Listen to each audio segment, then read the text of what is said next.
Greetings, ladies and gents, and welcome to this latest episode of Tales from Outer Space, taken from the subreddit HFY. The links to all the stories will be down below, and as always, I hope that you enjoy. And if you do, please consider subscribing. Story number 1, Untitled Human Game, written by daeomec. It's a beautiful day in Sockensaka, and you are a horrible human. In your defense, you didn't intend to be a horrible human. It just sort of happened. But as you overlook the chaos in the once peaceful alien town, you have to admit the truth to yourself. And you can't quite regret it. You were on a solo mission to a distant outpost, sent to repair a malfunctioning FTL comm. As you traveled through the quiet, hallucinogenic nightmare of Allspace, something happened. You're still not sure what. Regardless, you were ejected back into real space and sent careening through the void. You said your prayers, some flavor of, "Holy crap, I don't want to die, and prepared to meet your oblivion. When you woke up, you didn't meet your oblivion. Instead, you met a flashing light of a poor, abused ship. Lights that meant basically everything was broken in some way or form. No matter. You were, in fact, a technician. You could probably fix it. A brief look at the sensors showed that the planet's atmosphere was near Earth levels, perfectly breathable with a delightful 25 degrees Celsius temperature. The gravity was a tad under standard G, which was even better. As you would soon find out, there were, unfortunately, other problems. In many ways, this planet was the ideal place to crash land. Had someone told you to crash land on a human habitable planet on a post-industrial peaceful sapient species, you would have been overjoyed. As places went, that was good as it got. Crashing on a human planet would have been better, not crashing at all would have been the best, but it was still damn good. The problem was that the sapient species simply didn't believe that you were also sapient. Humans are remarkably similar to the native species called Slooths, who were ape-like creatures with 4 arms and a thin layer of fuzz. They hung around the lakes and wooded areas, clumped together in packs, and were basically considered a normal sight. Everyone who met thought you were a poor, hairless, deformed Slooth, an escaped pet Slooth, actually, since you were wearing clothes. The local sapient species were almost 3 times your height and twice as wide, so every time you approached them and waved your arms around, they would start clucking sympathetically, pick you up, and start petting you. The Anison, as they called themselves, had a remarkably soft fur. They looked like giant, adorable bears and giant, adorable eyes. It was good to know that the locals were peaceful. You appreciated that, really. But that was another part of how deeply weird it was. For one, nobody came to investigate the crash ship. Again, that was convenient for you, but there was no way a post-industrial society didn't have some kind of sky monitoring. Probably. You weren't an anthropologist. To be fair, your ship hadn't completely crashed. The ship records showed that autopilot had engaged at the last moment, so it had been more of a gentle glide to the surface. But still, the initial entry should have shown up on the radars, or whatever. After the 5th failed attempt at trying to prove that you were sapient, fricking hell, these teddy bears were oblivious. You gave up and decided just to take the stuff you needed to get off the godforsaken planet. Lolo was bored. His mother was still shopping for groceries, and he just wanted to go into the toy store and get a new dirigible. They had remote-controlled ones now. Lolo wanted one so bad, as he kicked his feet on the bench. Still very bored, he found something interesting. Lolo stood up and tugged on his mother's paw. "Mum, look! It's a weird Slooth." "What?" She gave him and the Slooth a distracted look. "Oh, that one. Dear, I hope they'll find its owner soon. Poor thing's been looking everywhere for them."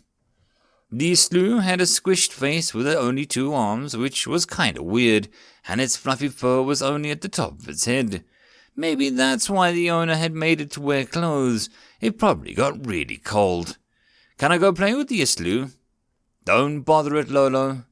But its mother wasn't paying attention, too busy with comparing two hobo fruits in the stall. Well, technically, he wasn't going to go bother it. He was going to go play with it.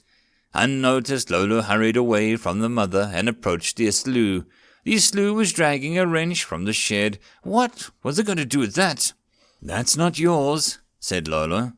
It gave him a beady-eyed look as it came closer. Forgive, it honked. Forgive. Lolo honked back, giggling. It reached out and grabbed a wrench, but the Islu jumped back and clutched the tool to his chest. Islu, give it back! The Islu gobbled in response, and it didn't sound happy. Lolo tried again. The Islu honked louder, waving its arms. Ah, it only had two, as if to scare him off. Lolo giggled some more. The Islu was only a little smaller than him, but it was only an Islu. It couldn't do anything. Hey, kid, what are you up to?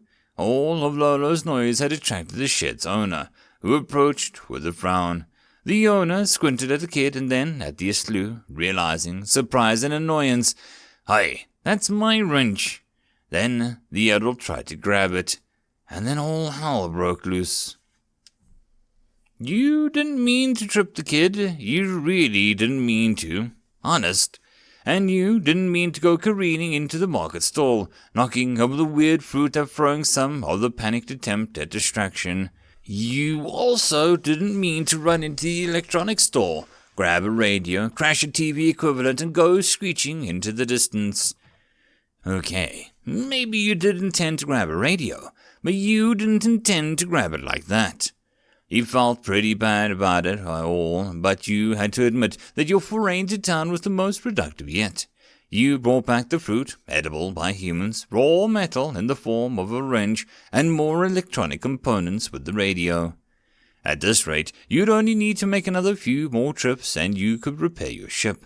You had all the tools you needed. The ship had a fabricator and stocked toolkit, thanks to your former mission. You also needed to dump a few more raw materials, tweak some circuits, and you'd be good to go. Thank God that our space generator was completely intact. There was no way you'd have gotten the exotic metals needed to fix that, and you weren't confident that you could even try without blowing something up. You eyed the hole with a thoughtful look.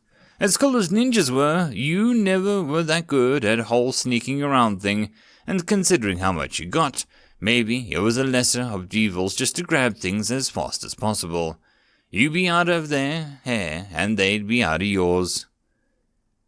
It's the fricking Islu again, hissed Pedal Waddle. Giggy tried to cover the laugh with a snort. It didn't work. At Pedal Waddle's glare, she grinned and said, You're just embarrassed at how easily it made a mess and got away. Thankfully, someone had recorded it. The whole situation was the funniest thing that she'd seen all year. It wasn't just me, Pedal Waddle crossed his arms and glared. Corridora's TV was smashed, and I think that it stole the remote. A radio, grumbled Corridoro, listening in. He clearly wasn't pleased at the reminder. Giggy snorted again. Her store was the only one that was spared from the catastrophe, so she found it funnier than the rest. Pedal Waddle glared at the Islu. I'm gonna chase it with a broom. The Islu somehow sensed their gaze, turning around and squinted back. Ah, don't. Giggy outright laughed. The poor thing's just confused pet. Let it be, Pedal Waddle. Pedal Waddle had already gone into his shed to find a broom, so that he couldn't hear her at all. Still, in the future, Giggy would constantly remind him that she had told him so. Who keeps an Islu as a pet anyway? Corridoro huffed. She shrugged. I don't know. Someone who likes Islus, probably. They are kind of cute. Even this one was adorable in its own helpless, deformed way. Ugly cute. Get out of here! Pedal Waddle, broom in hand, dashed towards the Islu. Holy crap! You did not expect the giant teddy bear to come at you with the broom. You leapt out of the way, and with some truly beautiful, uncoordinated flailing, hooked an arm around the broom, stabbed your toe against the fruit stall, and crashed into the teddy bear. You were the first to recover from the confusion, and you were now in possession of half a broom. You stared at the dazed giant teddy bear, slowly reaching down and picking up a fruit nestled in his neck. You were now in possession of a broken broomstick and a fruit. The giant blue fruits were really good, okay? The teddy bear roared, and you, screeching in fear, sprinted away. Just as you passed the last storefront, you stopped and doubled back. That looked remarkably like a giant aluminium watering can. Exactly what the doctor had ordered for the ship.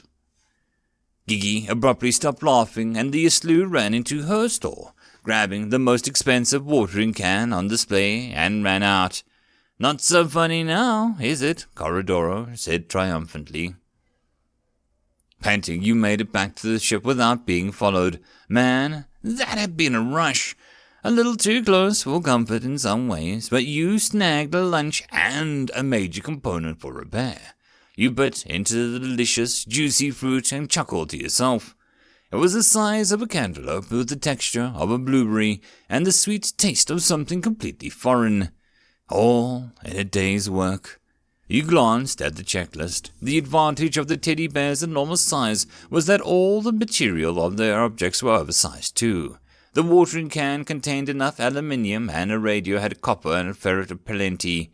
With this, you'd be able to fix your long-distance comms and signal for help.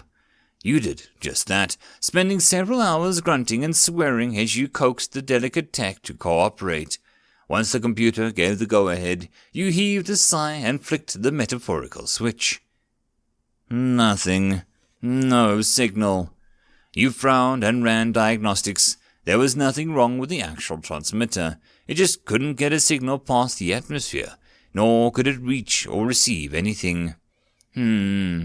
Perhaps it was a quirk of the local magnetic field, or some other geographic interference. Moons, maybe. A ring system? You hadn't been awake for a re-entry, so you weren't sure. It wasn't like this particular cause mattered. Regardless, you'd have to leave this planet before you could signal for help. With a sigh, you double-checked your list and got back to work.